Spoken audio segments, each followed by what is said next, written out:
Baik pemirsa, di segmen ini juga sudah bergabung narasumber berikutnya yang akan memberikan pandangannya juga, yaitu Pak Benny Mamoto, Ketua Pelaksana Kompolnas. Selamat malam Pak Benny Mamoto. Selamat malam. Baik Pak Benny, tadi kami sudah mengulas, kita sudah mendengarkan apa pandangan, apa pendapat baik dari Prof. Kiki maupun Mas Adi Prayitno. Apa saja sih motif mereka ini para penyusup dalam demonstrasi? Dan kehadiran para penyusup ini kan bukan sekali dua kali Pak Benny Mamoto, tapi sering juga di berbagai demonstrasi lainnya yang seharusnya memang pihak kepolisian sudah bisa mengantisipasi mengenai hal ini Pak Benny. Ya, yang pertama tentunya kami mengucapkan apresiasi kepada jajaran Polri dan TNI yang sudah mengamankan demo di beberapa daerah, dan terakhir kemarin di Manado masih ada tetapi aman karena dikawal oleh Kapolresta Manado sampai dengan mereka selesai menyampaikan aspirasi. Kalau berbicara penyusupan, aparat intelijen tentunya sudah mengantisipasi, sudah memantau pergerakan kelompok-kelompok tertentu. Namun untuk bisa memastikan bahwa yang ikut demo itu hanya mahasiswa tidaklah mudah.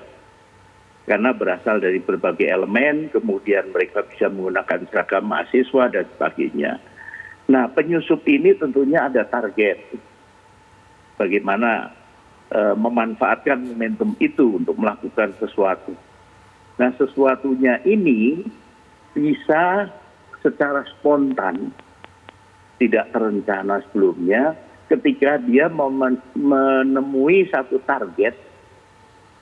Sebagai contoh, dari hasil pemeriksaan kan disampaikan bahwa mereka tidak suka akan pernyataan-pernyataan dari Ade Armando. Kesal, marah, sehingga ketika lihat orangnya, kemudian ada yang provokasi, spontan mereka bergerak dan melakukan kekerasan.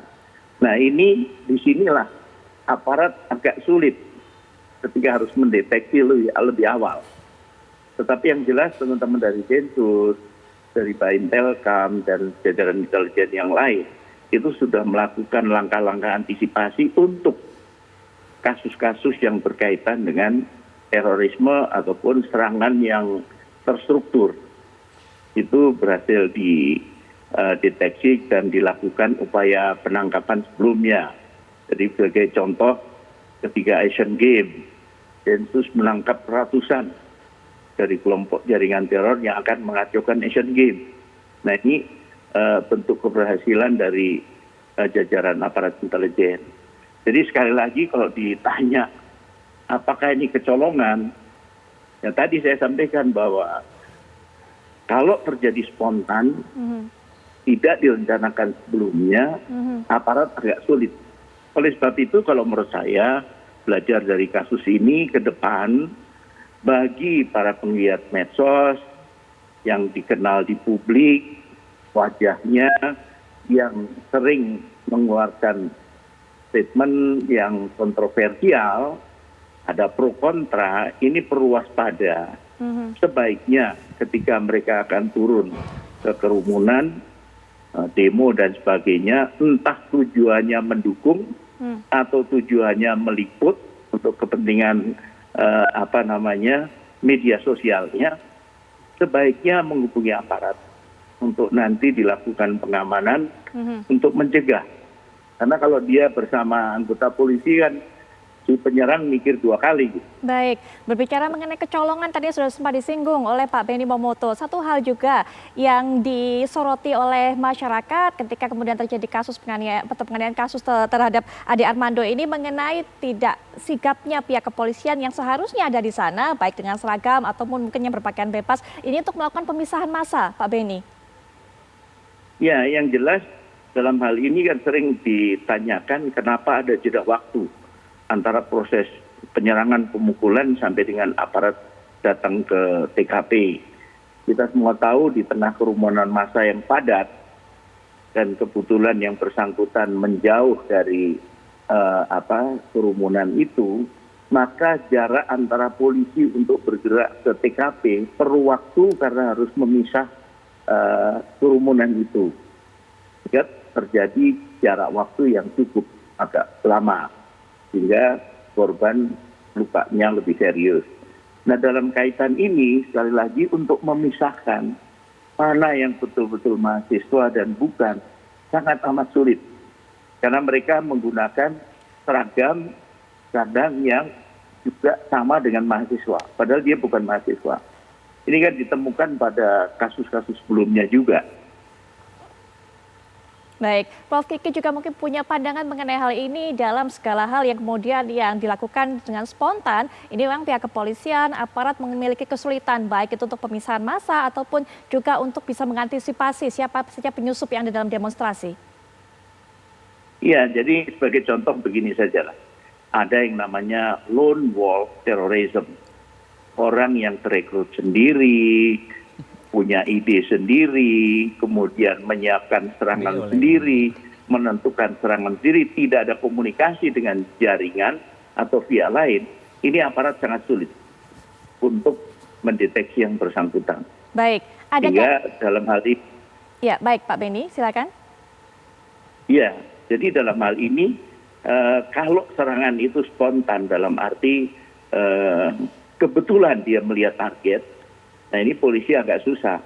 Makanya sebaiknya yang bersangkutanlah atau para penggiat media sosial yang sering mengeluarkan statement yang dianggap kontroversial atau dianggap oleh pihak tertentu itu tidak sependapat, sebaiknya menjaga diri dengan cara melapor kepada aparat, mendekat kepada aparat, sehingga mereka yang akan menyerang berpikir 2 kali lah. Iya, baik.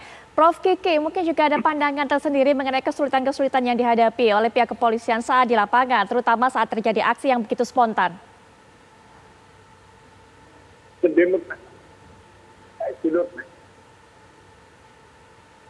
Prof. Kiki bisa mendengar suara saya? Baik, sepertinya ada kendala. Bisa, silakan Prof, silakan. Nah, apa? Prof, baik sudah mendengar suara saya? Ya, baik. Prof, tadi kemudian Pak Beni Mamoto menjelaskan bahwa memang dalam setiap kondisi yang spontan seperti itu pihak kepolisian selalu memiliki kendala-kendala dan juga kesulitan-kesulitan. Ada tanggapan juga mengenai hal ini mungkin, Prof. Kiki? Ya, jadi gini, tadi kan saya sudah mengantarkan ada beberapa tipe penyusup atau yang lebih netral, fellow traveler lah. Fellow traveler itu penumpang gelap yang nggak gelap-gelap amat sebetulnya. Gitu. Kenapa? Kalau kejadian ini berpola seperti yang sekarang, sebetulnya sudah ada data dasar dari polisi, yaitu melalui ini untuk penyusup yang ada intentionnya ya, yang sudah ada niat dari awal. Itu selalu ada kontak untuk urusan uang, untuk urusan dana, untuk urusan anggaran bagi demo. Demo itu kan nggak murah. Anak-anak itu tidak semuanya idealismenya ditopang oleh adanya dana uang pribadi yang cukup. Untuk naik bis saja mereka sulit, gitu. Untuk naik kendaraan umum, naik motor perlu bensin segala macam kayak gitu. Nah, itu ada biasanya setiap kasus seperti ini dikumpulin ada data dasar.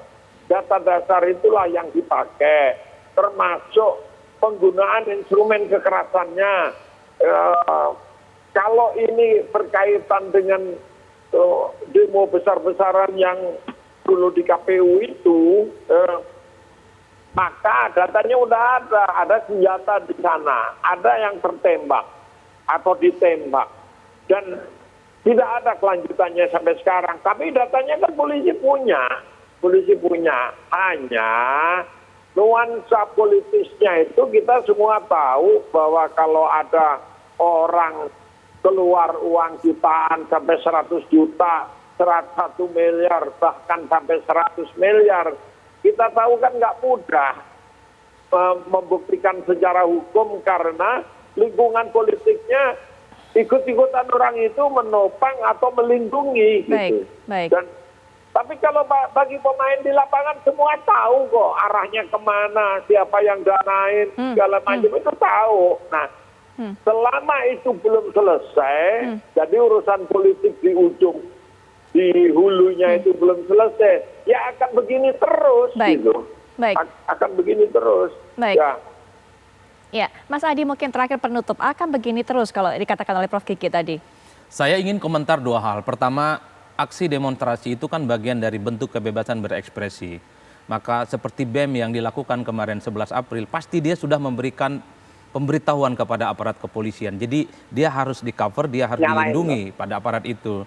Nah, pihak-pihak yang melakukan provokasi ataupun pihak lain yang memiliki isu yang sama, kan kita tidak tahu apakah mereka dalam konteks untuk menyampaikan aspirasi dan sudah memberikan pengetahuan dan informasi kepada pihak kepolisian.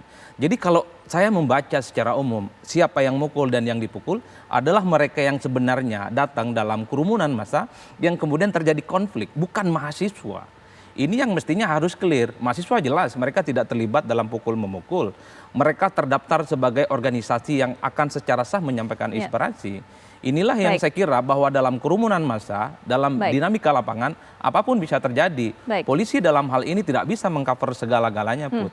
Makanya kalau mau disebut secara umum, bagi siapapun yang mau datang ke lokasi, terlibat dalam aksi massa, dia harus terdaftar dan dia harus memiliki satu simbol yang berbeda dengan yang lainnya. Sehingga kerusuhan, chaos, ataupun provokasi-provokasi lainnya bisa dihindari dan tidak ada bisa yang kemudian disalahkan. Tapi yang penting di atas segala-galanya harus hindari kekerasan, kemudian harus mengutuk segala tindak pemukulan yang telah dilakukan oleh Pak Ade Armando. Saya dalam banyak hal memang selalu tidak suka dengan pikirannya Pak Ade Armando, tapi sekali lagi tidak pernah memperbolehkan dengan cara-cara kekerasan. Itu tidak boleh dalam negara demokrasi, Putri. Mas Adi Prayitno terima kasih, Prof. Kiki juga terima kasih, Pak Benny Mamoto terima kasih sudah meluangkan waktu untuk berbagi pandangannya dalam diskusi kita kali ini. Dan pemirsa, kami akan segera kembali dengan kabar-kabar menarik lainnya setelah jeda berikut ini.